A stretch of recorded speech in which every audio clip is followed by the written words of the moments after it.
মানুষ বলে মৃত্যুর পর ঘর ফাঁকা হয়ে যায়, কিন্তু আমি তো দেখছি ঘরের প্রত্যেকটি জিনিস চিৎকার করে বলতে যাচ্ছে এই ঘরে কিছু একটা অন্যায় হয়েছে।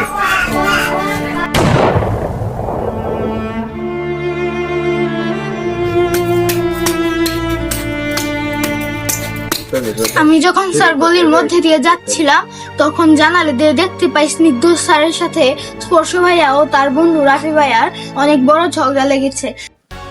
সত্যি কথা না বলে এই দোকানের একটা জিনিসও আস্ত থাকবে না। আল্লাহ দোহাই লাগবে, আমি এই সম্পর্কে কিছু জানি না। কালকে রাত্রে 11টার সময় দুটো ছেলে এসে আমাকে এই গিটারটা দিয়ে গেছে। তাদের খুব টাকার প্রয়োজন ছিল, এই জন্য আমি তাই কিছু টাকা দিয়ে গিটারটা নিয়ে নিছি। এখন আমি কি করব? দেখতো এই দুটো ছেলে কিনা। হ্যাঁ হ্যাঁ হ্যাঁ, এই দুটো ছেলে। অন্ত আমাকে ক্ষমা করে দে, আমি তো শুধু আমার পাওনা টাকাই চাইছিলাম। তোকে আর কি বলবো, আজ তোদের জন্য, এমন মানুষের জন্য আজ সমাজ নষ্ট হচ্ছে।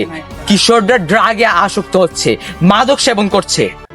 তোদের ভাইয়া তোকে আগামীকালই একটা হাসপাতালে ভর্তি করতে চেয়েছিল।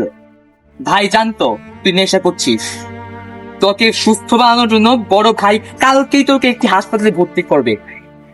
এখন তো আর হলো না, তোকে একটি নতুন জীবন দিতে চেয়েছিল, আর তুই কিনা নিজের ভাইয়ের বুকে ছুরি মারলি।